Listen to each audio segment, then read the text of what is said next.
우리나라에서는 이제 보살이라는 말을 많이 이제 하고 있고요. 또 우리가 불교 가르침에도 이제 그 보살도라는 이런 이야기가 굉장히 많이 나오는데, 이 보살에 대한 이제 그 개념이라든가, 그리고 이제 보살의 삶을 살 때 우리가 닦아야 될 그런 이제 덕목을 보통 뭐라고 하냐면 이제 그 바라밀이라고 이야기하잖아요, 그죠? 그런 바라밀을 닦는 것이 이제 되게 중요한 부분인데요. 그래서 이제 이런 보살의 상과 이런 바라밀을 닦는 거와의 특히 이제 초기 불교에서는 이제 이 보살이 되기 위해서는 십바라밀을 닦아야 된다, 이런 이야기가 있습니다. 그래서 보통 이제 보살이라고 하면 주로 이제 대승불교의 전유물이라고 이렇게 생각하기가 쉬운데, 사실 이 보살이라는 개념 자체는 대승불교뿐만 아니라 초기 불교, 그러니까 부파불교 시대에서도 이 보살이라는 개념은 광범위하게 이제 퍼져 있었고 공유되는 개념이었다고 보시면 됩니다.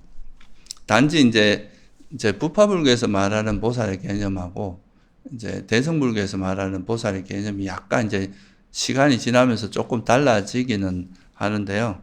근데 기본적으로 이 보살이라는 개념 자체는 꼭 이제 대승불교에만 있는 게 아니라 부파불교에도 널리 퍼져 있고, 또 부파불교에서도 이제 똑같이 중요성을 가지고 이야기하던 그런 가르침이다, 이렇게 보시면 좋을 것 같아요. 그래서 이제 부파불교에도 보면은 이제 특히 뭐 지금 우리가 지금 부파불교 중에서 현재 잘 남아 있는 그런 불교가 바로 이제 지금 상자부, 남방불교라고 이야기하는 이제 상자부 불교인데요. 거기에 보면 이제 보살도를 닦기 이제 이제 깨달음의 세 가지 길이 있는데, 하나는 이제 제자로서 그런 길이 있고, 또 하나는 영각, 독각이라고 하기도 하죠. 영각, 그리고 하나는 이제 보살의 길, 이렇게 세 가지 길로 설명을 하고 있습니다. 그러니까 깨달음도 이제 스스로 깨닫는 분이 있고요. 스스로 깨달은 분은 이제 부처님이나 영각, 이런 분들은 이제 스스로 깨닫는 분이고, 스스로 깨닫지는 못하지만 어떤 법문을 들어서 깨닫는 존재를 성문이라고 하죠, 그죠? 그래서 이걸 제자의 깨달음이라고 하는데, 우리는 이제 석가모니 부처님의 시대에 살고 있으니까 석가모니 부처님의 가르침을 듣고 깨달을 수 있기 때문에 그런 거는 이제 제자의 길 또는 뭐 성문이라고 이야기하고요. 똑같이 이제 스스로 깨닫는다고 해도 이제 스스로 깨닫는 거에서 그냥 하고 자기가 깨달은 내용을 다른 사람에게 이렇게 체계적으로 전달 못하는 분들은 독각이라고 합니다. 독각 또는 영각이라고 하고, 이제 스스로 깨달으면서 그 깨달은 내용을 체계적으로 이렇게 정리해서 다른 중생들도 깨달을 수 있도록 법문을 설할 수 있는 존재를 부처님이라고 이야기하고 그러죠, 그죠? 그래서 보통 이제 부처, 그 다음에 영각, 그리고 이제 성문, 아란이 되는 그 세 가지로 이제, 그래서 이거를 제자의 길이 있고, 독각의 길, 영각의 길이 있고, 그 다음에 이제 보살의 길. 부처님이 되기 위해서는 보살행을 해야 되기 때문에 보살의 길이 있다. 뭐 이렇게 이제 세 가지로 나누어서 이야기하듯이, 여기서 이제 부파불교에도 분명히 보살도라는 것의 중요성을 이제 분명히 이야기하고 있습니다. 그런데 이제 이게 대승불교로 가면서 아예 이제 성문이나 이런 길들은 좀 자기밖에 모른다고 좀 폄하하면서 오히려 이제 모두가 다 보살의 길을 가야 된다, 이런 쪽으로 좀 바뀌게 됐고요. 또 결정적으로 이제 달라지는 지점은 이제 부파불교나 초기불교나 부파불교에서는 이제 분명히 이제 두 개의 깨달음이 다르기는 하지만, 그러니까 보살도를 가는 거에서 보살이 되는 것은 이제 깨달음을 얻기 전에, 그죠? 수다원이 되기 전에, 깨달음을 얻기 전에 이제 보살의 길을 가기로 결정을 해서 그리고 나서 보살도를 닦은 다음에 이제 보살행을 완성하고 나서 나중에 깨달음을 얻고 나서 그리고 나서 이제 그때 열반에 드는 이런 방식으로 이제 그러니까 아란이 되는 그 과정은 똑같습니다. 근데 우리가 초기 경전에서는 이제 아란이 되면은 그러니까 일반 사람들하고 달라지는 제일 결정적인 게 뭡니까? 괴로움이 소멸되기 때문에 더 이상 이제 윤회하지 않는 거, 그죠? 그래서 아란의 그 정연구에 보면 뭐라고 나옵니까? 해야 할 일을 다 해 마쳤고 이것이 나의 마지막 삶이고 다시는 어떤 존재로도 태어나지 않는다. 이게 이제 정연구로 나오는 구절이잖아요. 그래서 이제 아란이 되고 나면은 다시 더 이상 윤회할 수 없다고 하는 것이 이제 가장 기본적인 전제고, 그래서 그리고 또 수다원이 되면은 깨달음을 얻는 이제 성자가 되고 나면은 아무리 윤회도 7생 내로 아란이 되니까 그 7생 만에 보살행을 완성하기는 어렵잖아요, 그죠? 불가능하단 말이죠. 그래서 이제 수다원이 되기 직전에 수행을 멈춰서 그때부터 보살행을 닦아서 이제 충분히 보살행을 완성한 다음에 그런 다음에 이제 깨달음을 얻어서 그 이제 아란이 되고 그 당신 수명이 남아 있는 시간 동안 충분히 법을 설한 다음에 열반에 드는 이런 개념으로 이제 초기 불교나 사실 보살이라는 개념은 초기 불교에는 나오진 않습니다. 초기 경전에는 나오지 않는데 이제 후대 왜 이런 게 나왔느냐 하면 부처님이 그 제자들하고 확실히 다른 뭔가 모습들이 좀 있잖아요. 그죠? 뭔가 능력도 출중하시고 신통도 자제하고 제자들이 가지고 있는 능력을 다 합쳐도 부처님 정도의 능력까지 도달할 수 없으니까 그런 걸 보면 부처님께서 이 한 생에 이 정도의 능력을 갖추었을 리가 없다. 굉장히 오랜 세월 동안 분명히 닦아서 그런 다음에 부처가 이렇게 스스로 깨달음을 얻으셨을 거다. 이런 이제 추측이 가능하잖아요. 그죠? 그래서 이제 그런, 부처님은 그냥 단순히, 한 생에 그렇게 깨달음을 얻으신 게 아니라 수많은 세월을, 닦아서 이제 이렇게 깨달음을 얻었을 까 이런 이제 기본적인 사상, 전제하에 이제 그런 그 과정이 바로 보살행을 했을 거다. 이렇게 이제 하면서 그런 이제 보살의 개념이 좀 더 이상적인 그 수행자 상으로 아란보다는 이제 보살이라는 상이 나오게 됐고, 그러면서 이제 보살도라는 게 좀 정착됐다. 그렇게 이해할 수 있는데, 이런 개념이 이제 그 대승불교로 가면서는 이제 초기 불교, 그 부파불교에서는 그러니까 초기 경전에 나오듯이 그냥 아란이 되는 거를 조금 미뤄서 충분히 보살행을 닦아서 모든 공덕을 닦은 다음에 아란이 돼서 법문설하고 열반이 돼. 이런 개념이었다면 이제 나중에 좀 후대에 가면서는 아란이 되고 깨달음을 얻어도 계속 이제 윤회하면서 일부러 윤회하는 거죠. 원력으로 계속 윤회하면서 중생제도에 계속 임한다. 이런 개념으로 좀 바뀌었습니다. 그러니까 그 이전에는 부처님께서도 아란이 되고 난 다음에는 법문을 쭉 설하시다가 부처가 된 다음에 이제 그 생을 마감할 때 열반에 들어서 이제 보통 아란들처럼 똑같은 행보를 겪는데 이제 후기 대승불교가 조금 이제 발전하면서 뒤에 가서부터는 이제 그 부처님께서 깨달음을 얻고 난 다음에도 계속 의도적으로 원력으로 윤회를 하면 다시 태어나면서 중생제도에 계속 임하면서 영원히 중생 구제에 임한다. 이런 개념으로 좀 바뀐 거. 이게 이제 사실은 그 기본적인 개념은 거의 비슷해요. 보살행을 닦는 기간이라든가 이런 건 뭐 숫자적인 건 별 의미가 없으니까 그거는 기본적인 맥락은 비슷한데 그 이제 마지막 그 뭐랄까 궁극적인 구경의 경지가 다릅니다. 그래서 좀 더 이제 후대로 대승불교로 가면서는 부처님이 좀 전지전능한 구원자의 모습으로 좀 바뀌게 됐고요. 그런데 이제 초기 불교나 부파불교까지만 해도 분명히 부처님이 일반 아라한들하고는 다른 능력을 분명히 갖고 계시는데 그렇다고 해서 아라한이 되고 나서 다시 그 가래가 소멸하면 더 이상 태어날 수 있는 그 근거가 소멸했기 때문에 그로부터 무여 열반이 되는 이런 개념은 유지했는데 대승불교 가면서 그게 좀 이 차이밖에 없습니다. 그래서 기본적으로 보살이라는 개념 자체는 부파불교나 대승불교나 다 공유했던 개념이고 지금도 여러분들이 알고 있는 그 붓다왑사 뭐 이런 경전이 있습니다. 대불전경이라고 이제 알려져 있는데 거기에 보면 부처님께서 이제 어떤 과정을 거쳐서 바라미를 닦아서 부처가 되고 수기를 어떻게 받고 서원을 세워서 수기를 어떻게 받고 이런 과정들이 굉장히 자세히 설명되어 있어요. 오히려 대승불교보다 지금 상자부에서 남아 있는 그 대불전경에 보면 보살이 되는 그 과정을 더 상세하게 설명이 되어 있다고도 할 수 있습니다. 근데 이제 단지 다른 건 아까 제가 서두에 말씀드린 그런 거예요.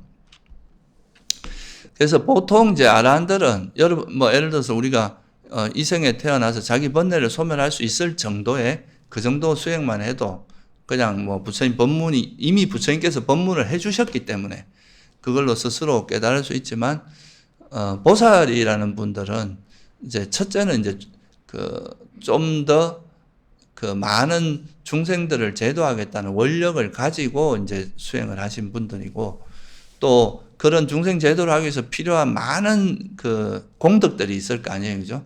그런 것들을 충분히 갖춘 다음에 이제 아라한이 된 분들이기 때문에 이제 일반 아라한과 달리 보살 이제 스스로 깨달은 부처님이 되고 부처님이 돼서 스스로 법을 설해서 그 법을 듣고 많은 중생들을 제도하는 그렇게 되기 위해서는 갖춰야 될 조건들이 좀 많이 필요하겠죠, 그죠?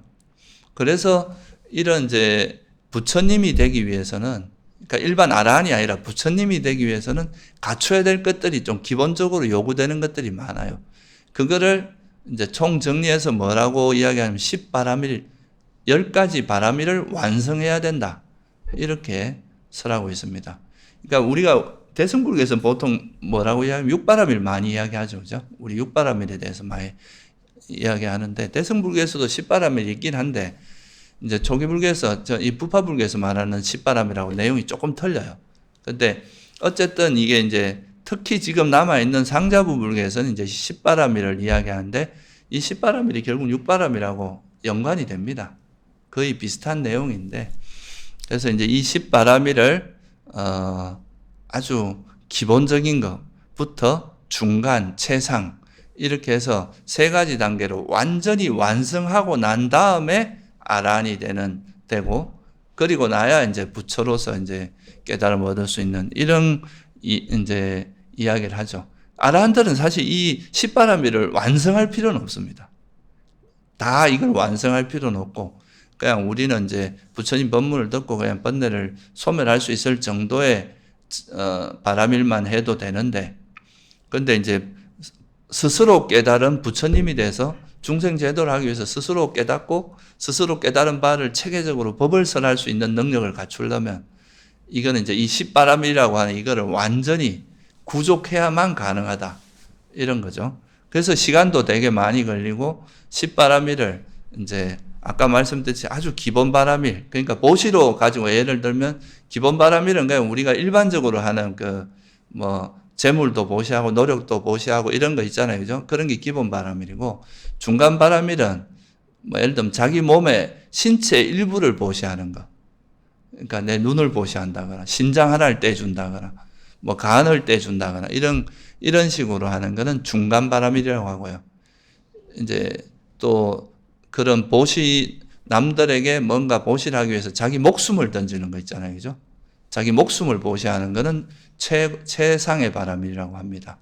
그래서 부처가 되기 위해서는 이런 기본 바라밀, 중간 바라밀, 그 다음에 이제 이 최상의 바라밀을 10바라밀 이 세 가지 형태로 완전히 다 닦아야 돼요. 그러니까 시간도 많이 걸리고, 그죠? 그러겠죠? 그런데 이제 일반적으로 수행하는 분들은 이거를 다 그렇게 할 필요는 없다. 그렇지만 이제 이 10바라밀을 좀 여러분이 이해하시면 우리가 수행자가 갖춰야 될 덕목이 뭔지에 대해서 좀 이해하는데 도움이 되지 않을까. 부처님은 사실 모든 면에서 되게 전인적인 모습을 갖추고 있는 분이잖아요. 그죠? 근데 일부 수행자 중에는 또 어떤 부분은 되게 부족한 게 있고, 지혜는 뛰어난데 또 뭐 삼매가 부족하다거나 또는 뭐 인욕 참는 힘이 부족하다거나 뭐 물론 이제 보통 사람들과는 다르겠지만은 그래서 이런 이제 바라밀의 전체를 한번 쭉 둘러보면 우리가 수행하면서 자기가 어떤 부분에서 좀 부족하고 어떤 부분을 좀 더 개발해야 될지 이런 거를 좀 한번 돌아볼 수 있는 계기도 될 것 같아서 기본적으로 이 십바라밀이라고 하는 거는 이제 보살도를 가는 내가 보살의 서원을 세우고 그 이제 뭐 나중에 이제 수기도 이제 받아야 된다고 하죠. 부처님 이제 실존하는 부처님한테 수기도 받고 해서 그 보살도를 가기 위해서 이제 보살도를 시작했을 때 이 십바라밀을 아까 말한 세 가지 형태로 완전히 다 완전히 이거를 이제 완성한 다음에야 이제 스스로 깨달은 부처가 될 수 있기 때문에 그렇게 하는 건데, 그래서 그런 관점에서 설해진 거지만 실제 이게 이제 부처가 되지 않더라도 수행자들의 삶에서 굉장히 기감이 될 만하고 우리가 반드시 이제 또 닦아야 될 게 어떤 건지 이런 것들을 한번 이해하는 데는 도움이 될 것 같아서 제가 십바라밀에 대해서 간단히 좀 설명을 드리는 시간을 갖도록 하겠습니다. 십바라밀은 이제 보시, 첫째가 보시입니다. 이제 우리가 육바라밀은 뭐예요? 보시, 지계, 인욕, 정진, 선정, 지혜 이렇게잖아요, 그죠? 근데 이제 십바라밀은 그거하고 조금 다른데 이건 사실 이렇게 대응을 시켜보면 또 거의 같은 내용입니다. 근데 이제 적어도 이 상자부 불교에서 이야기하는 십바라밀은 첫째는 보시고요, 둘째는 지계, 이까지는 똑같아요. 셋째는 뭐냐면 출리라고 있어요. 그 다음에 뭐예요? 출리가 있고 그 다음에는 지혜, 그죠? 지혜라는 게 이건 지혜는 똑같죠, 그죠? 육바라밀도 포함되는 겁니다. 그리고 정진, 이것도 똑같아요. 정진이고 그 다음에 인욕도 똑같습니다. 인욕, 그 다음 뭐가 있어요? 진실바라밀이라고 또 있어요. 이거는 이제 항상 진실만 이야기하는 진실바라밀이 있고 그 다음에 결정, 한번 결정한 건 절대 흔들리지 않는 결정바라밀이 있고 그 다음에 자애, 평온 이렇게 해서 10가지입니다. 이 10가지 바라밀이 나중에 이제 육바라밀하고 어떻게 연결되는지 나중에 좀 살펴보고 그 10가지 바라밀에 대해서 왜 이런 이제 바라밀이 필요한지를 한번 살펴보면서 그걸 통해서 이제 우리도 수행하면서 이런 것들이 뭐 이걸 완성하지는 못하더라도 이런 십바라밀의 그 일부는 우리도 필요하다. 이 십바라밀 일부 정도는 우리가 닦는 것이 필요하다는 걸 좀 이해하면 좋을 것 같습니다. 보시는 뭐 여러분 다 알다시피 보시라는 거는 빨리어로 나아나라고 하는데 이건 주다 이런 뜻이에요. 그러니까 이 보시라는 거는 자기가 가지고 있는 어떤 물건이나 뭐 이런 것들을 다른 타인이나 다른 존재에게 뭐 대가를 바라지 않고 이제 베푸는 거, 이게 이제 보시라고 하죠. 이걸 좀 더 이제 엄밀하게 이야기하면 보시할 때 의도를 보시라고 이야기하기도 합니다. 내가 주려고 하는 마음이 일어나잖아요, 그죠? 그런 의도가 일어나는 걸 보시라고 하는데 가장 그냥 일반적으로 우리가 내가 예를 들어서 이제 열심히 노력해서 번 재물을 타인에게 기부를 한다거나 내가 가지고 있는 능력을 타인에게 이렇게 일종 재능 기부라고 하잖아요, 그죠? 그런 능력을 도와준다거나 또는 여러분이 몸으로서 뭐 어떤 사람들을 위해서 봉사를 한다거나, 그죠? 이런 게 다 이제 보시에 해당하고요. 그 중에 가장 기본적인 거는 어떤 재물을 먹을 걸 보시하는 거, 이게 이제 제일 기본적인 보시에 들어갑니다. 그래서 이런 보시라고 하는 거는 이제 일단 기본적으로 이제 보시행은 우리가 일종의 공덕을 쌓는 건데 우리가 여러분들이 살아갈 때 제일 필요한 게 뭡니까? 생계잖아요, 그죠? 먹고 의식주가 꼭 있어야 되잖아요. 그 필수품이. 근데 그런 것들이 그냥 구해지는 게 아니라 우리가 이제 불교적으로 봤을 때 이게 전생에 쌓은 내 공덕에 의해서 되는 거다. 내가 공덕을 많이 쌓아 놓으면 좀 쉽게 구해지고 공덕이 부족한 경우는 공덕이 없이 이 생에서 하려면 너무 어렵게 뭔가 해지고 어떤 사람은 공덕이 되게 많이 전생에 쌓아놓은 공덕이 많으면 이 생에 좀 쉽게 구해지고 이렇다는 거죠. 그래서 이 공덕을 많이 쌓을수록 이런 이제 뭔가 우리가 살아가면서 적어도 내 몸을 이 생계를 유지하는 데는 어려움이 없고 그것이 좀 더 이렇게 뭐랄까 그러니까 좀 더 충분하게 잘 구해지는 그렇게 될 수 있는데, 그러니까 예를 들어서 이제 우리가 보살행을 한다는 게 굉장히 오랜 세월 보살행을 해야 되고, 여러분들도 만약에 이제 부처로서 살지 않더라도 아란이 돼서 언젠가 괴로움에서 벗어날 때가 이게 언제가 될지 확신할 수는 없잖아요. 그죠? 뭐, 물론 이제 수다원이 되면 7생 내려가겠다 이렇게 되겠지만, 그렇다면은 내가 윤회하는 그 과정 속에서 최소한의 그래도 내가 이제 나한테 내가 살아가는데 필요한 필수품이나 이런 건 좀 쉽게 구해질 수 있고 좋은 인연을 만날 수 있고 이런 게 돼야 그래도 수행하기에 좀 덜 힘들 거 아니에요. 그죠? 그래서 그게 가능하게 해주는 게 바로 이 보시행이라는 거죠. 이 보시행이 있음으로써 내가 그 보시를 해준 사람과 좋은 인연이 되면 그 사람들이 나중에 이제 나한테 또 내가 어려울 때 도와줄 수 있는 게 되고, 또 내가 뭔가 베풀어 놨을 때 그게 내가 뭐 누구에게 뭔가 밥 한 그릇을 보시하면 그게 나중에는 수십 배로 돌아오고, 특히 이제 좀 수행력이 깊은 사람에게 보시할수록 그 공덕이 크다고 하잖아요. 그죠? 그러니까 이제 그런 보시의 공덕이 있어야 우리가 마치 이걸 비유라면 그렇게 비유합니다. 우리가 먼 여행을 갈 땐 좀 제일 중요한 게 뭐예요? 돈을 좀 많이 들고 가야 이게 좀 어디 가도 위기에서 대처를 할 수 있잖아요. 그죠? 우리 여행 갈 때 꼭 필요한 거는 여권과 돈입니다. 그것만 있으면 어디 가도 살아갈 수는 있어요. 그러니까 이제 이런 그 여비가 중요한데, 우리가 윤회할 때의 그 여비는 선업 공덕이다 이거죠.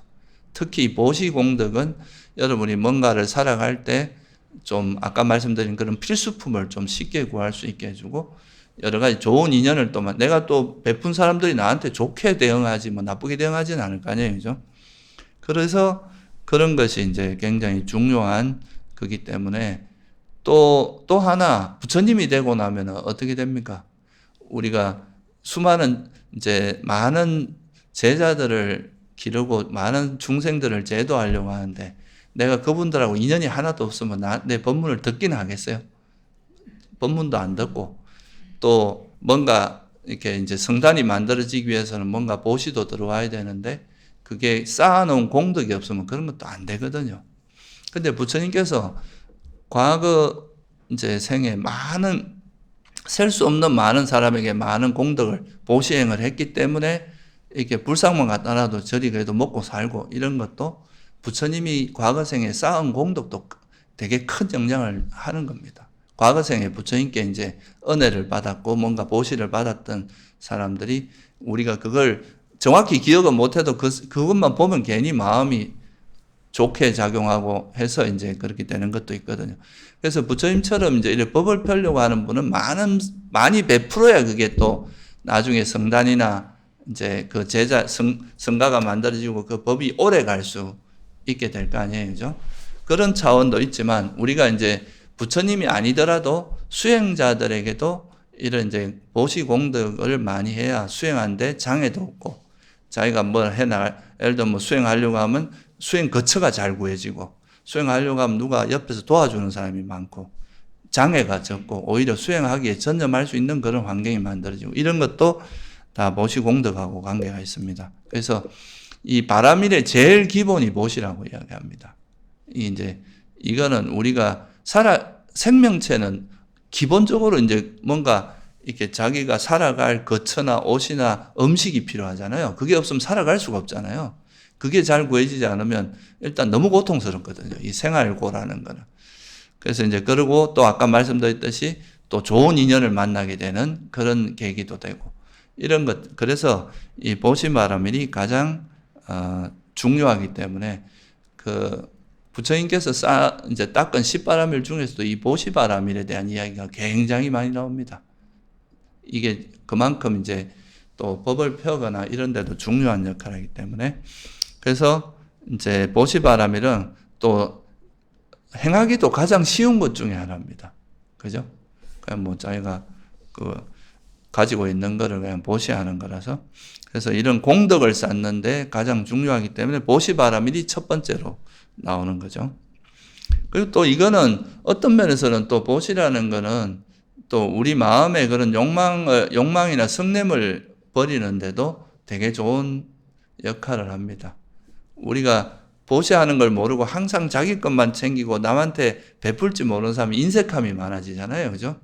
그러면 뭐 항상 자기 이익만 생각하고 주변에 베풀지 모르면 자기가 조금 힘들 때 누가 도와주겠어요. 그죠?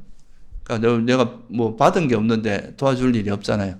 그래서 그런 것 때문에 이제 자꾸 욕망이 더 커져가고 이미 충분한데도 더 가지려고만 하지 베풀지를 모르는 이렇게 되는데 자기가 가지면 일부를 그래도 이렇게 좋은 일에 자꾸 쓰는 버릇을 하다 보면 그런 보시로 인해서 욕망도 좀 적어지는 효과가 있고 또 우리가 화를 버리는 방법 중에서 미워하는 사람한테 뭐 귀중한 거 보시하라는 것도 있잖아요. 그죠?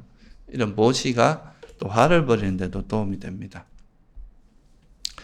그래서 이제 상유다 니까에 보면 이건 여러분 많이 들어보셨을까요? 무엇을 베푼경이라는 경에 보면 음식을 베풀면 힘을 준다.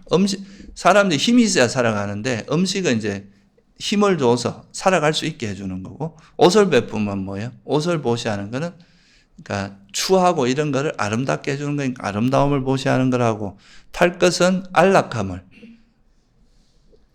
걸어가려면 되게 힘든데 이제 탈 것을 보시함으로써 편안함을 보시하는 거고 등불은 우리가 보통 절에다가 뭐 이런 불 켜고 뭐 이런 거 초보시하고 이런 것도 많이 하잖아요. 그런 거는 이제 눈을 주는 이렇게 뭔가 볼 수 있는 걸 하는 거고 거처 스님들이나 수행자들이 살아갈 수 있는 그런 거처를 베푸는 건 일체보시라고 합니다. 그 안에 모든 것이 다 포함되어 있다. 그 중에서 이제 가장 큰 어뜸인 거는 법보시라고 하죠. 그죠? 왜냐하면 법은 그냥 단순히 이 생에서 뭐 편안하고 이런 정도가 아니라 괴로움에서 벗어나게 해주니까 그러니까 법을 보시하는 거는 불사를 주는 거다. 불사를 보시하는 거다. 이렇게 해서 이제 이 보시행이라고 하는 것이 사실은 이제 보살행도 그렇고 수행에서 가장 기본이 되는 우리의 어떤 기본적인 이건 세속적으로도 되게 의미가 있는 일이고, 그죠? 이거는 이제 우리가 윤회의 길에서 뭔가 미리 노잣돈을 준비하는 것 같은, 그러니까 은행에 저축하듯이 우리가 계속 그렇게 해야 다음 생에도 좀 편안한 과정에서 수행도 하고 자기가 지금 현재 이런 수행을 이어갈 수 있는 건 다 이런 보시공덕 때문에 그렇다. 이렇게 보시면 되고요. 그 다음에 이제 보시 다음엔 지계죠, 그죠? 지계. 계를 잘 지키는 거. 계는 뭐 여러분이 팔정도를 가지고 이야기하면 바른 말, 바른 행위, 바른 생계죠, 그죠? 그러니까 이제 거짓말 안 하고 또 거친 말, 욕설이나 이간질. 특히 뭐 인간사회에서 이간질하는 말도 많이 한단 말이죠. 뒷담화하고 막 이런 거. 그리고 이제 몸으로 짓는 거는 살생이나 도둑질이나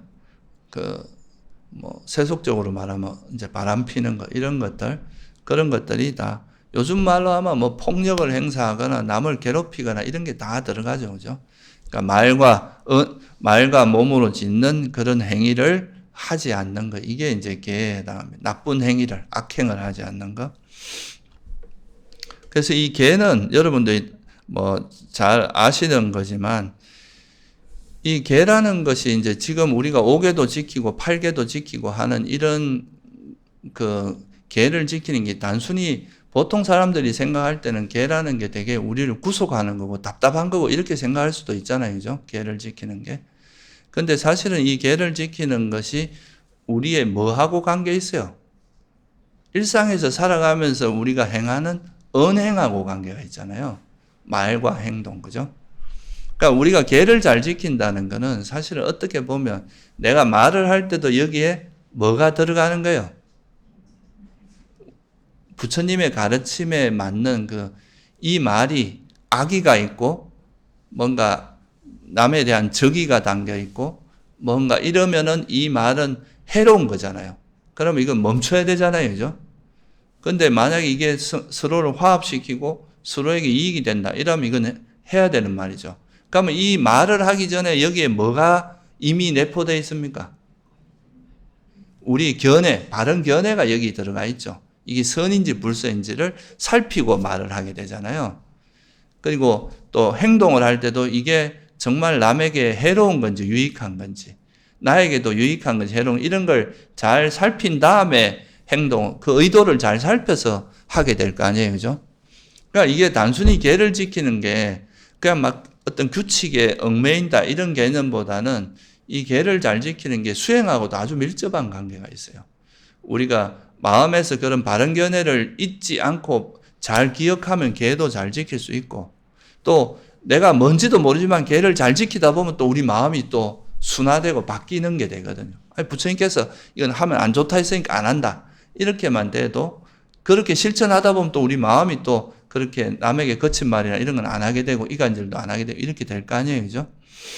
그래서 이 계라는 것이 단순히 이제 뭔가 우리가 금욕하고 뭔가 참고 뭐 이런 절제하고 이런 것도 있지만, 이게 이 자체가 수행에 아주 중요한 역할을 하게 됩니다. 그러니까 우리 삶 속에서, 일상 속에서 이제 우리의 그 수행이 같이 드러나는 거기 때문에 이 계를 지키는 것도 바람일에서 굉장히 중요한 측면이라고 할 수 있겠죠. 그죠? 그래서 뭐 이렇게 제가자들 같은 경우는 5개나 8개, 조금 더 이제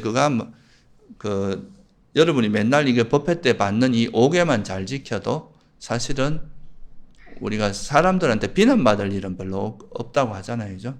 그다가 뭐 8개까지 지키면 더 좋고, 출가자들은 이제 출가자의 계는 훨씬 많죠. 그죠? 비구계는 한 227개, 우리나라는 그다 좀 더 보태서 250개입니다. 비구이들은 조금 더 많죠. 300 몇 가지가 돼요. 그러니까 이런 계를 잘 지키는 것이 우리를 오히려 수행자를 보호해주고, 이제 잘못된 어떤 수행자가 잘못된 길로 가는 것을 막아주는 효과가 있다. 이거죠. 그러니까 이 계가 조금 더 이제 수행적인 차원에서 조금 더 발전하면 감각 기능의 단속으로 이어집니다. 우리가 어떤 행위를 할 때 이게 이제 우리의 마음 상태를 잘 단속해서 이게 해로운지 유익한지를 절제하면서, 이게 만약 욕망으로 하는 거면 절제하고 멈추고 단속할 수 있게 되고, 그러니까 욕망이 없고 자애심이나 그런 이제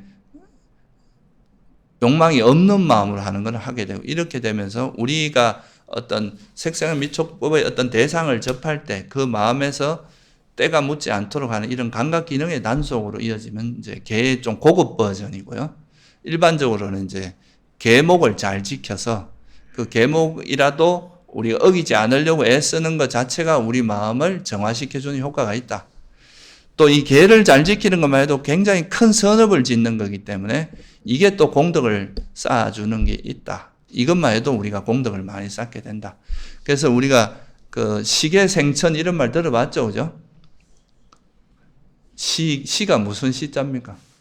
보시할 때 그 시고, 계는 뭐예요? 이 계율할 때. 그러니까 보시나 계만 잘 실천해도 천상에 태어날 수 있다. 그런 이야기를 많이 하죠. 그래서 제가자들에게는 부처님께서 이제 보시와 계를 되게 많이 강조를 했어요. 이제 다른 것도 물론 이제 수행도 수행이지만 평소에 보시를 행하고 계를 잘 지키는 것만 갖고도 우리가 되게 큰 선업을 짓게 되고 그게 공덕을 쌓는 일이기 때문에 그 두 가지가 이제 바람일 행에 있어서 가장 기본이 되는 시작점으로 나오게 된 겁니다. 그 다음에 세 번째가 뭐냐면 이제 보시, 지계, 그 다음에가 출리입니다. 출리. 이거는 빨리어로 내깜마라고 하는데, 이거는 이제 우리가 욕망으로부터 벗어나는 것을 출리라고 하죠. 그죠? 욕망을 여인다. 욕망으로부터 벗어난다. 그래서 이게 이제 욕망을 쫓아가게 되면 수행자로서의 삶이 멀어지기 때문에 욕망을 자꾸 놓아버리는 쪽으로 살아야 된다. 이 말이거든요.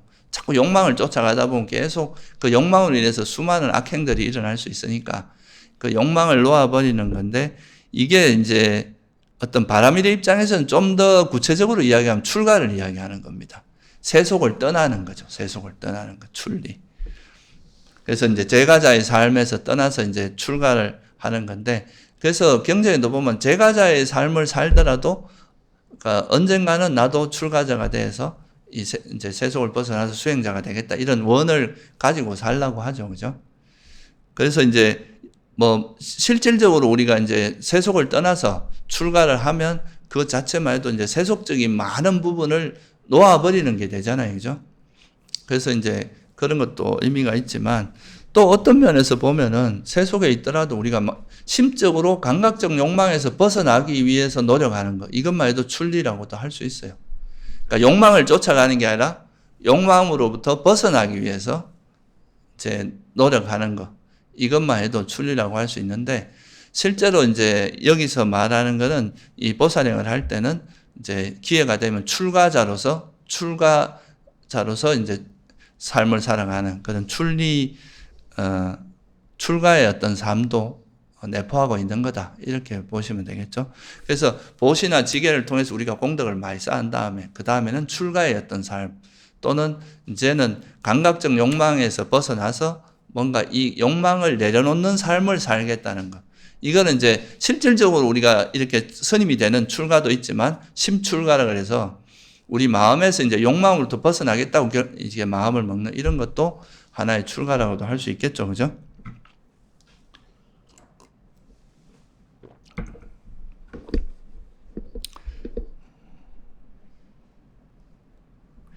그게 이제 세 번째는 이제 보시와 지계를 한 다음에 출리를 하는 거고, 네 번째는 지혜입니다.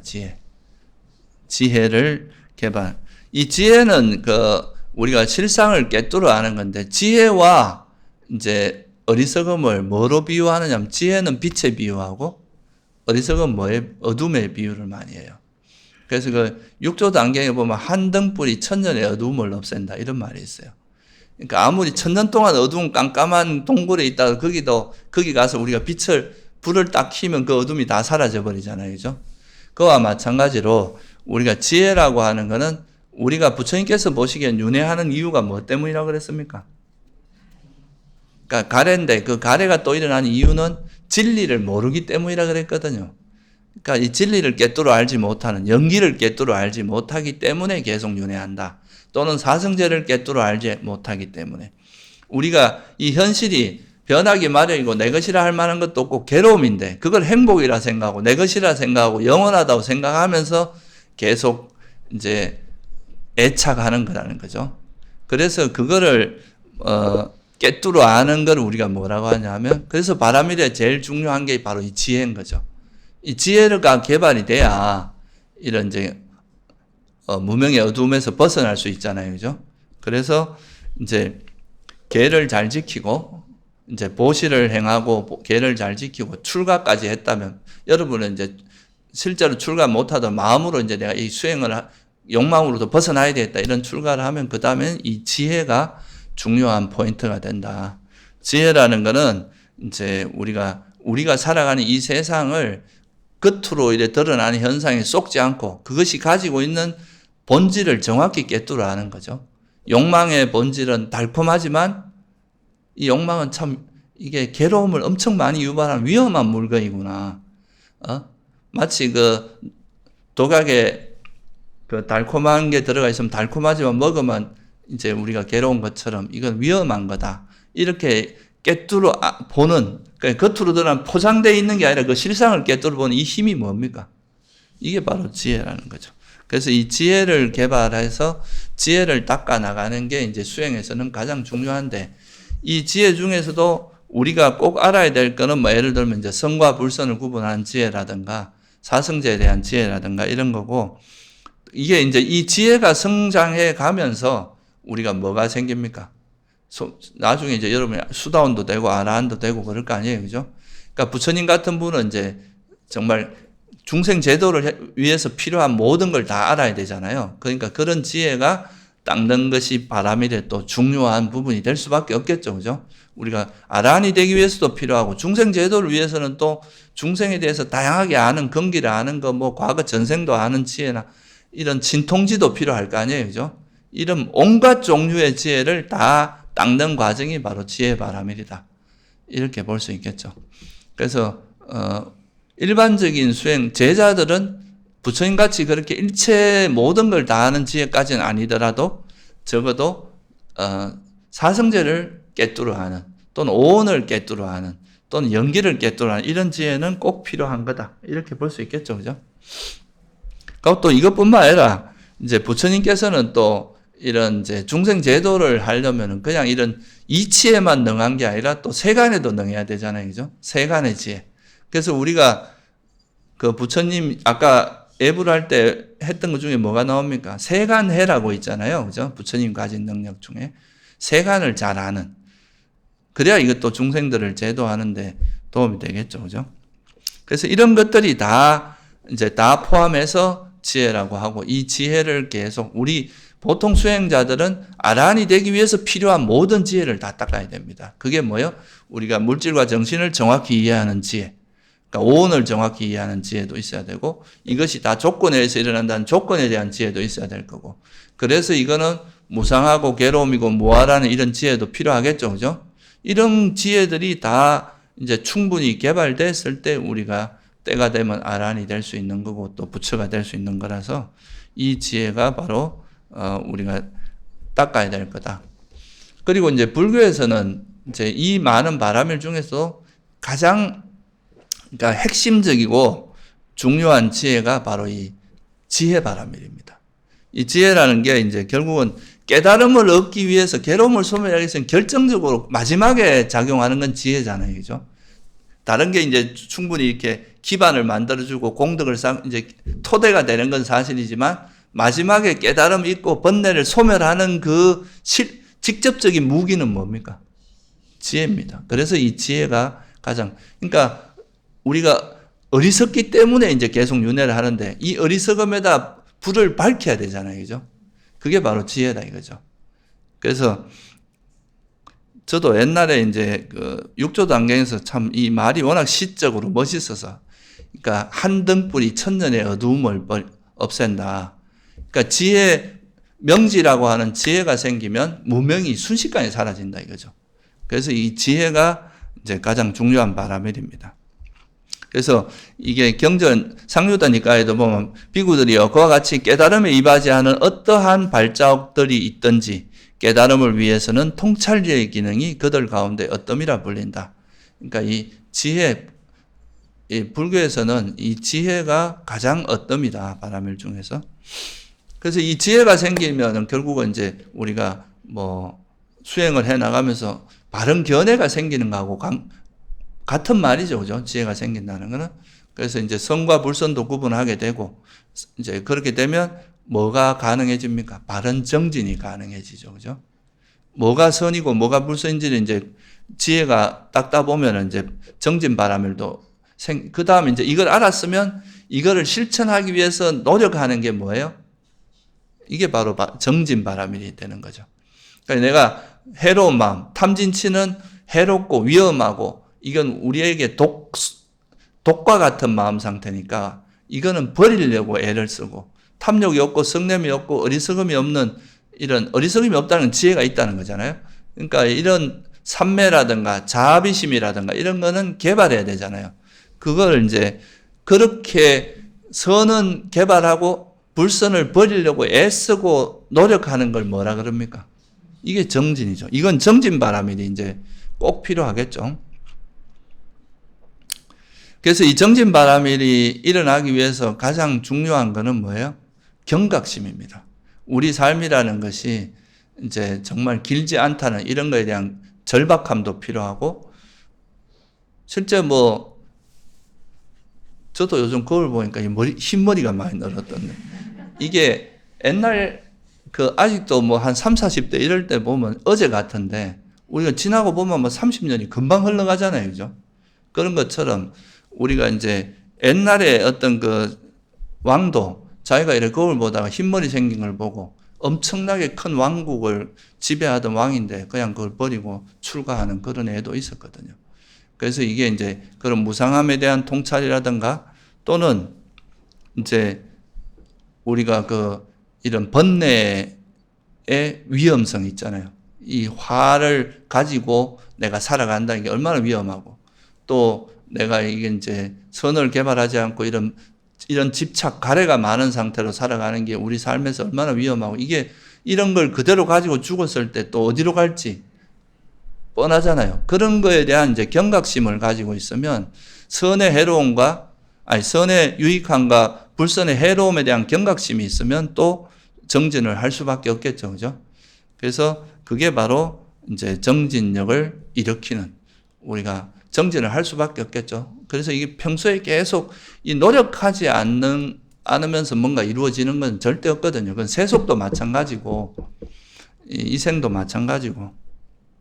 요즘 뭐 수행을 하는데 뭐 노력하지 말라, 뭐 아무것도 하지 마라 이런 이야기 많은데, 그거 사실 그 말은 되게 함정이 되게 많은 말입니다. 노력하되 욕망 없이 하라 이렇게 말하면은 말이 되는데, 그거를 아예 노력을 안 하게 되고 이렇게 되는 거는, 그건 진짜 불교의 가르침과 전혀 다른 말입니다.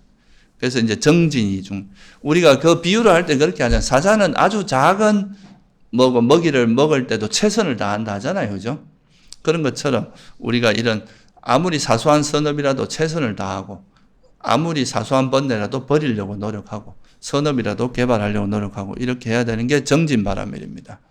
근데 이렇게 정진을 하다, 열심히 이제 불선을 버리고 선을 개발하는, 열심히 이제 정진을 하다 보면 또 여러분이 막 이게 순조롭게 잘 진행되면 다행인데, 이렇게 하다 보면 또 무슨 일이 생겨요? 억울한 일도 생기고, 내가 또 막, 뜻대로 잘 안 되고, 괴로운 일도 많이 생기고, 나는 이렇게 하고 싶은데 그게 뜻대로 안 되고, 이러면은 막 뭐가 일어나겠어요? 화가 일어날 거 아니에요. 그죠?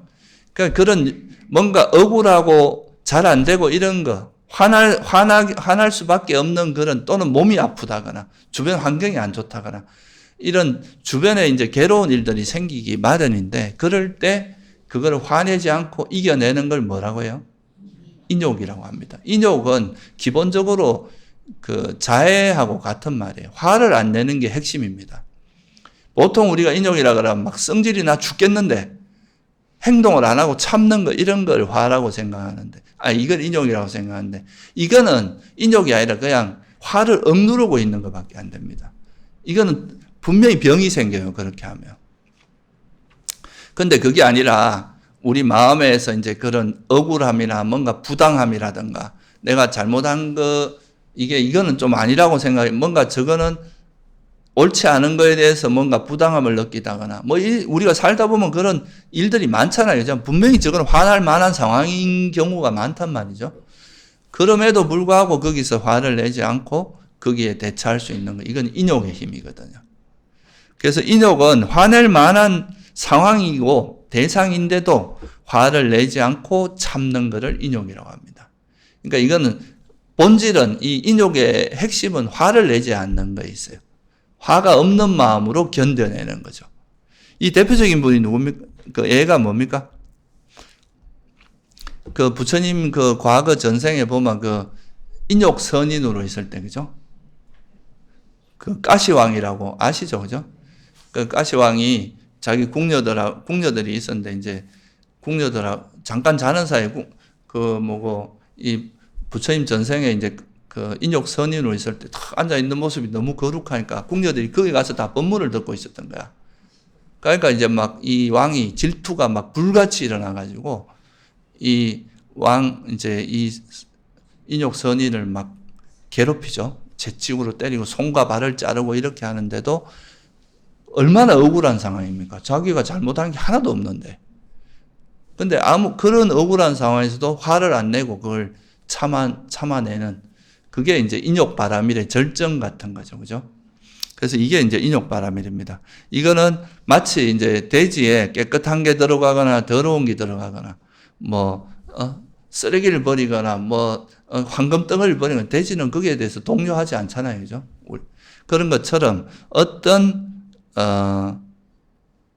멸시나 찬탄, 이런 거에 흔들리지 않고 견뎌내는 힘이, 멸시나 이런 막 억울함, 이런 걸 견뎌내는 힘이 바로 인욕에 해당합니다.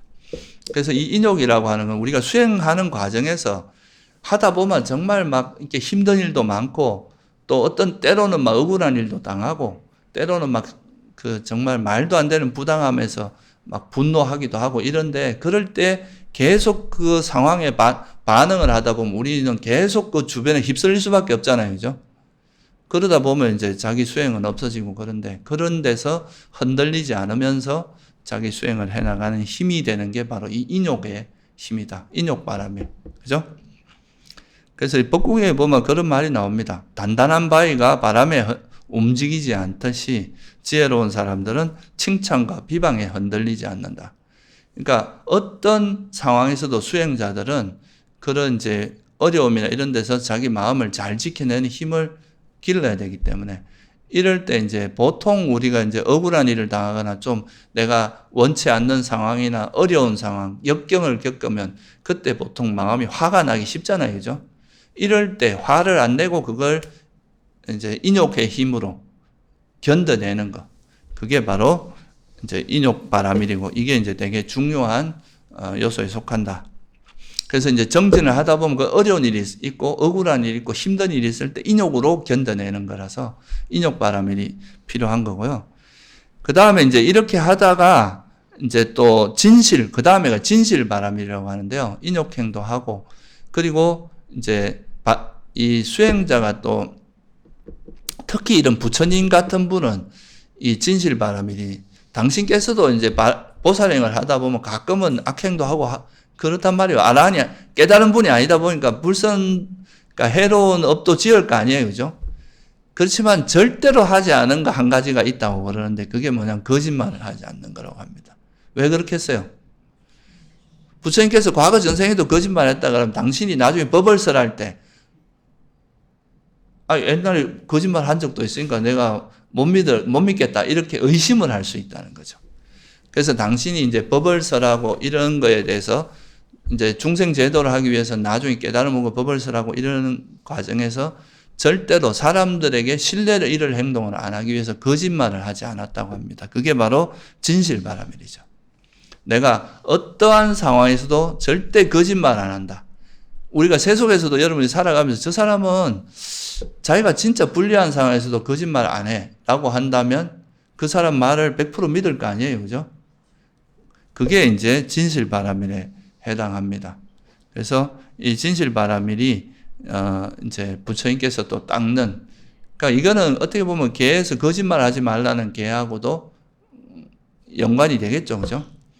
근데 이제 부처님께서는 이게 우리 보통 사람들은 이제 때로는 진실을 말하지만 또 때로는 거짓말 할 때도 있고 그러잖아요.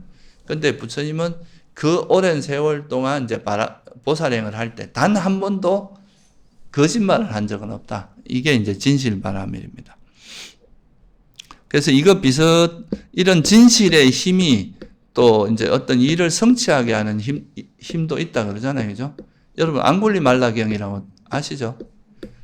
그래서 거기 보면 어떤 이제 보살님이 애를 낳다가 난산을 하고 그러니까 너무 힘들어 하고 있는데 그때 이제 부처님께서 앙굴리말라한테 이제 이렇게 말하라고 하거든요. 누이여, 나는 성자. 그러니까 앙굴리말라는 이제 출가하기 전에는 뭐 사람을 되게 많이 죽였잖아요. 999명이나 죽였단 말이죠. 그래가 이제 출가를 해서 아란이 되셨는데 아란이 되고 난 이후로는 어떤 생명이라도 내가 의도를 가지고 죽인 일은 없다. 이런 진실, 이거는 진실이, 확실한 진실이란 이 진실의 힘으로 그대가 편안하고 태아가 편안하기를 이렇게 이제 마음을 하니까 그 산모가 되게 편안하고 행복해졌다는 이런 이야기가 있잖아요. 그죠? 이제 앙굴리말라경이라는 경에 나오는 거거든요. 마지막니까에.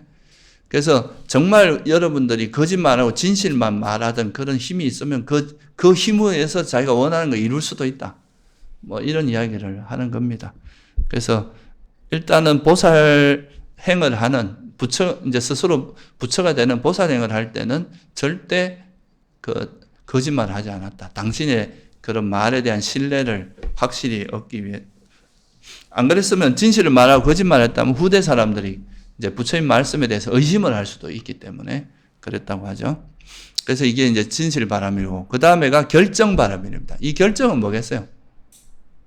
한번 마음먹은 거를 절대 흔들리지 않고 끝까지 해내는 것. 이게 이제 결정바람일이죠.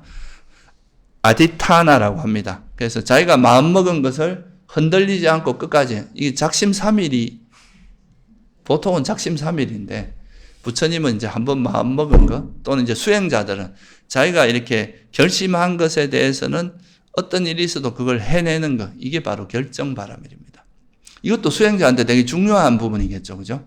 꼭 우리가 부처가 되는 이런 길에서만 이야기하는 게 아니라 자기가 이렇게 앞으로 내가 수행을 이렇게 하겠다라고 결심을 했으면 내가 적어도 하루에 1시간은 수행을 하겠다 하면은 그거를 흔들림 없이 막 끝까지 실천해내는 힘, 이런 것이 바로 결정바람입니다. 이런 결정의 힘이, 이런 결단심이라고도 할 수 있고 결이라고도 할 수 있는데, 이런 결단력이 약하면은 수행하다가 조금 힘들면 또 뒤로 물러나고 이래 이제 느슨해지고 이렇게 되기 쉽겠죠. 그죠? 그래서 이 수행자, 부처님은 말할 것도 없고 수행자들에게도 이 결정바람이, 결단심이 아주 중요하다. 그래서 이걸 우리나라에서는 뭐 불태전의 마음이다 뭐 이렇게 표현하기도 하죠. 딱 우리가 한번 내가 이렇게 하겠다고 결심한 것에 대해서는 끝까지 밀고 나가는, 마치 바위산이 바람에 흔들리지 않더니 딱 마음이 굳건해가지고 한번 하겠다고 결심한 것은 끝까지 할 수 있는 이 힘이 바로 결정바람일입니다. 그리고 이제 그렇게 하고 나서 이제 그 다음에가 뭐냐면 자해. 결정바람일 다음엔 자해바람일이죠. 이거는 이제 부처님께서 중생제도를 위한 원을 가지고 보살행을 시작했기 때문에 보살행을 하는 사람이 반드시 갖춰야 될 것 중에 하나가 자비심이겠죠. 그죠? 그 중에 이제 자해, 대표적인 게 자해이기 때문에 자해바람이라고 이야기합니다. 자해는 이제 모든 중생들이 다 행복하길 바라. 고통받고 우리가 화가 있으면 어떻게 됩니까?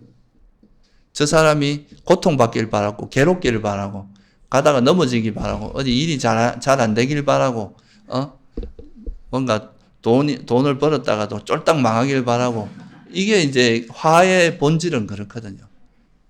계속 그 사람에 대한 악의와 나쁜, 그 사람이 고통받길 바라고, 이렇게 당하는데, 자해는 그 반대로 그게 아니라 나도 마찬가지고 모든 존재들이 다 잘 되고 행복하고 편안하길 바라는 마음이 자애심이죠. 그죠?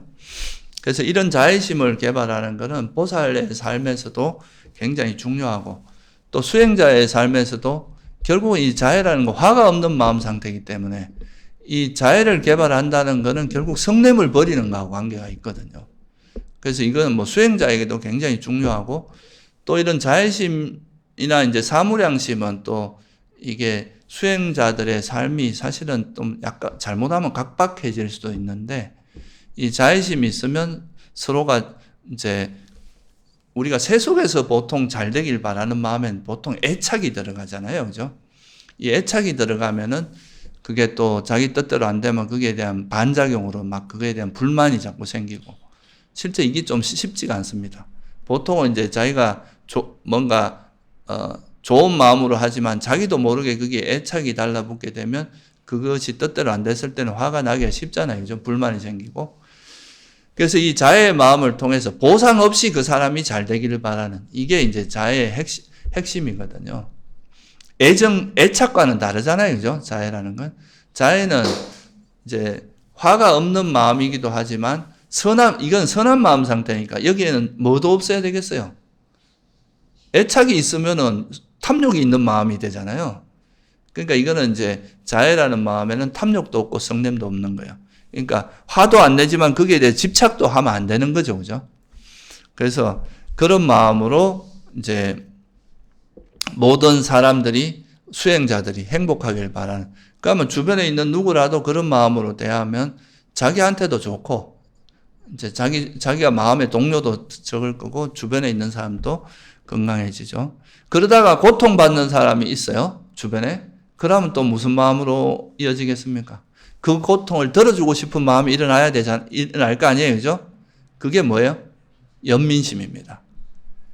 상대가 고통받고 있을 때 그 고통을 덜어주고자 하는 건 연민이고. 근데 또 어떤 경우는 또 남이 잘 되고 행복해요. 기뻐해요. 그럼 또 그거를 배합하지 말고, 그러니까 이제 사촌이 논 샀다고 뭐 배 아픈 게 아니라 상대가 잘 되고 기뻐할 때 그걸 함께 기뻐해 주는 이게 뭐예요?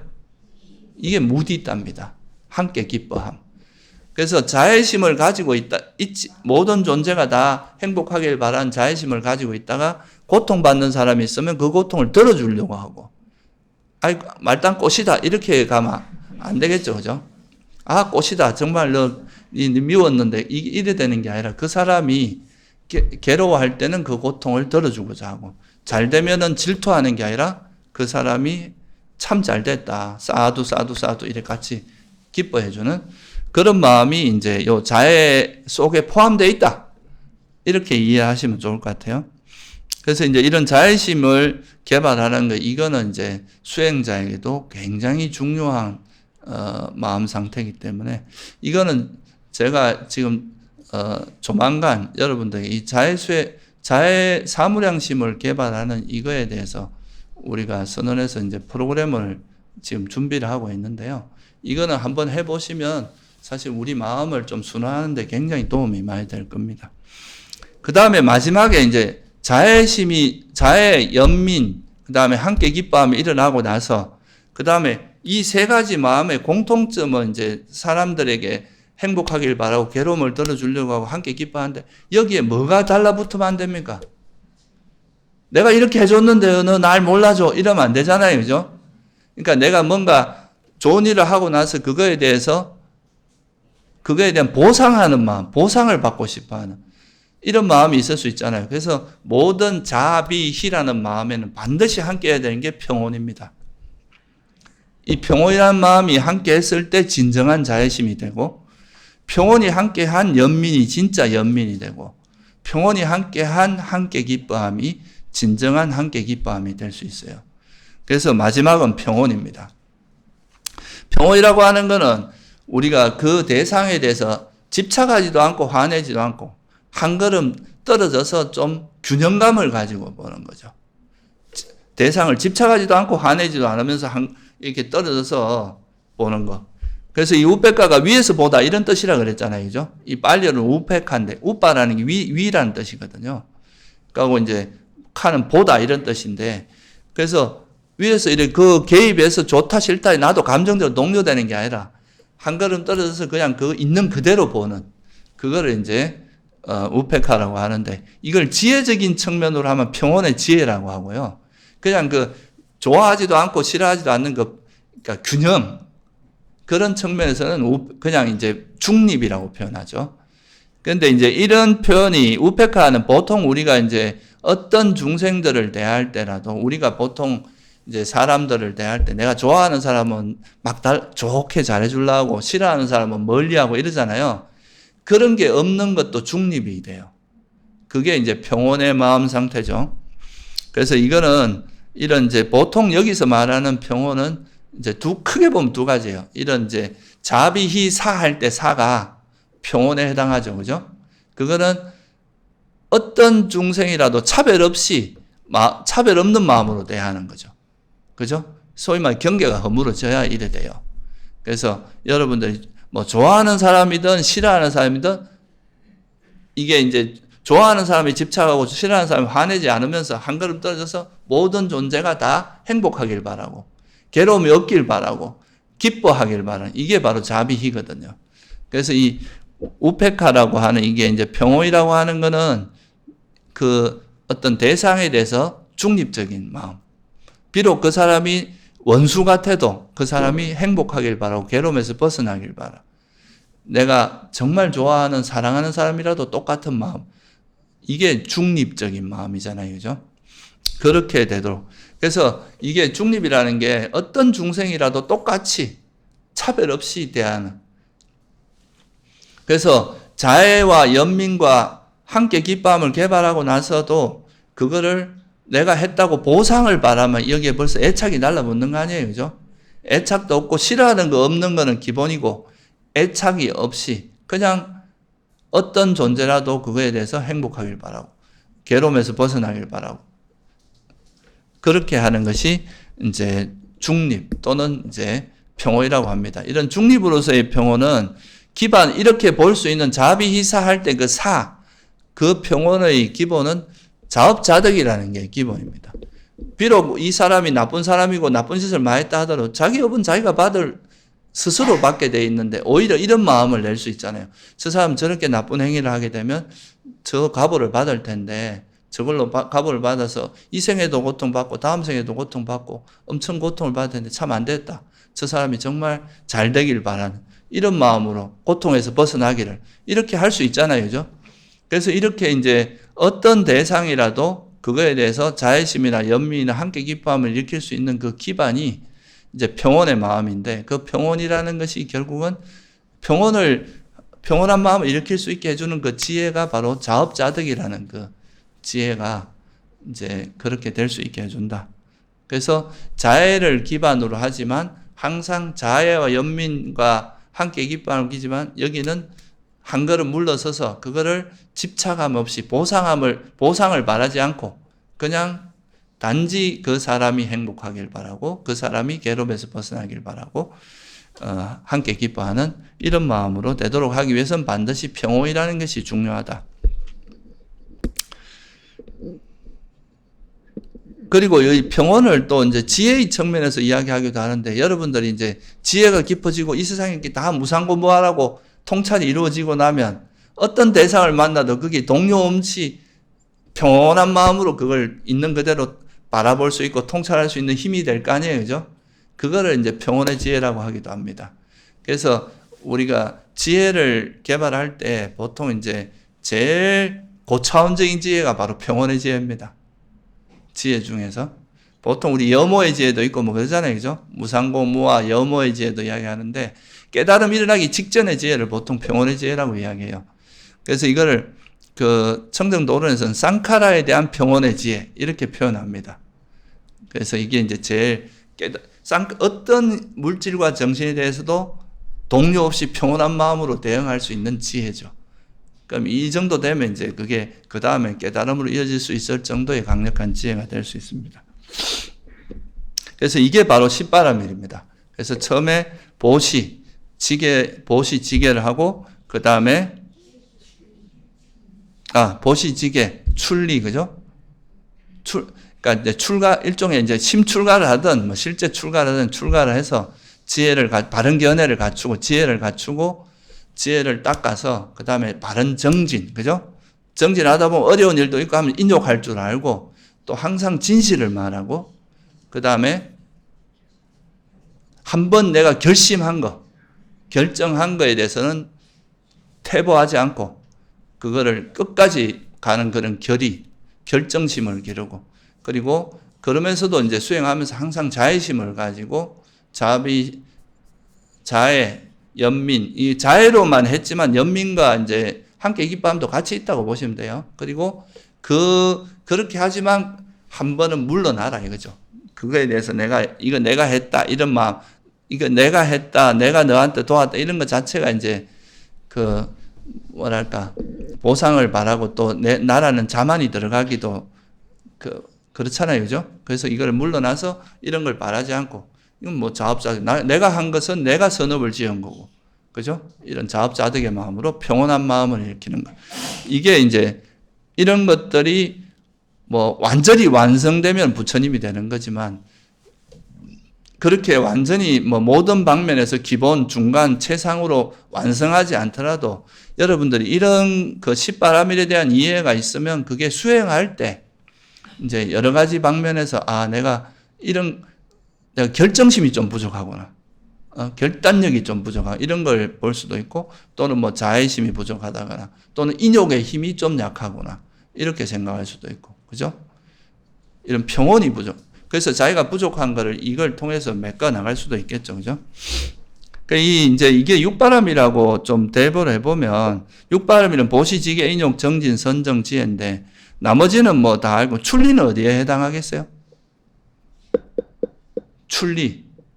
그러니까 우리가 십바라밀 중에 없는 거를 따져보면 보시지계는 육바라밀이 있잖아요. 그죠? 출리는 어디에 해당하겠어요? 일종의 출가로서 이제 출가해서 또는 이제 내가 감각적 욕망을 어기지 않겠다고 감각 기능을 단속하고 어떻게 보면 더 정확하게 출가를 하는 거니까 이건 계에 해당하겠죠. 출가자가 되는다는 거는 계를 수지하는 거거든요. 그러니까 지계에 해당한다고 보면 되고, 진실이라는 바라밀은 어디에 해당하겠어요? 우리가 거짓말하지 않고 진실만을 말하는 이런 거에 말하면 개에 해당하겠죠, 그죠? 그죠? 그리고 뭐 우리가 오직 진실만, 진리만을 이야기한다 이렇게 말할 땐 또 지혜의 부분도 있을 거 아니에요, 그죠? 그렇죠? 있는 그대로의 진리만 진리를 통찰한다 이렇게 말하면은 지혜도 있을 수 있기 때문에 이건 지혜 바람이라도 포함된다고 할 수 있고, 자해는 결국은 이 자해라는 걸 통해서 우리가 선정에 들 수 있거든요. 색계, 삼선, 그다음에 사선, 삼선까지는 들 수 있어요. 평온은 사선까지도 들 수 있고. 그래서 이거는 선정에 포함된다고 할 수 있고. 그다음 아까 평온에서 이제 그냥 어떤 중생들을 중립적으로 볼 때는 자비 희사할 때 그 사에 해당하고, 이 어떤 대상이라도 그거를 이제 있는 그대로 이건 무상하고 이건 동료되지 않고 있는 그대로 꿰뚫어 하는 이런 거는 평온하게 꿰뚫어 하는 이건 뭐예요? 평온의 지혜라 그랬죠. 그건 지혜 바람이라도 결정 바람이란 사실 모든 거에 다 필요하잖아요. 내가 보시를 행하겠다고 결정하고 뭐 계를 꼭 지키겠다 이렇게 하면 또 그것도 결정심이 들어가야 될 거 아니에요, 그죠? 그래서 사실은 이 십바라밀이 따로 있지만 사실 육바라밀하고 다 연관되어 있다. 좀 표현을 다르게 한 거고 좀 더 자세히 말한 거다 이렇게 보시면 좋을 것 같아요. 그래서 이 십바라밀이라는 거는 이제 어떻게 보면 수행자가 완전히 전인적인 인간이 될 수 있는, 특히 부처님 같이 그런 이상적인 존재가 되기 위해서는 십바라밀을 완성해야 이제 부처님 같은 분이 될 수 있지만, 비록 부처님 같은 분이 되지 않더라도 우리가 수행자들이 이 십바라밀에 대해서 좀 이해하고 그거를 잘 기억하고 있으면 우리가 수행할 때 어떤 부분, 만약에 내가 되게 억울한 일 당했으면 이때는 참 인욕 바라밀이 필요한 때구나 이렇게 할 수 있고, 내가 게을러지면 정진 바라밀이 부족하구나 뭐 이렇게 이제 여러분들이 그때 기억하면서 자기 수행에 도움을 받을 수 있겠죠, 그죠? 어떤 부분이 부족한지 그런 측면에서 좀 활용하시면 좋을 것 같습니다. 예, 오늘은 여기서 마치겠습니다.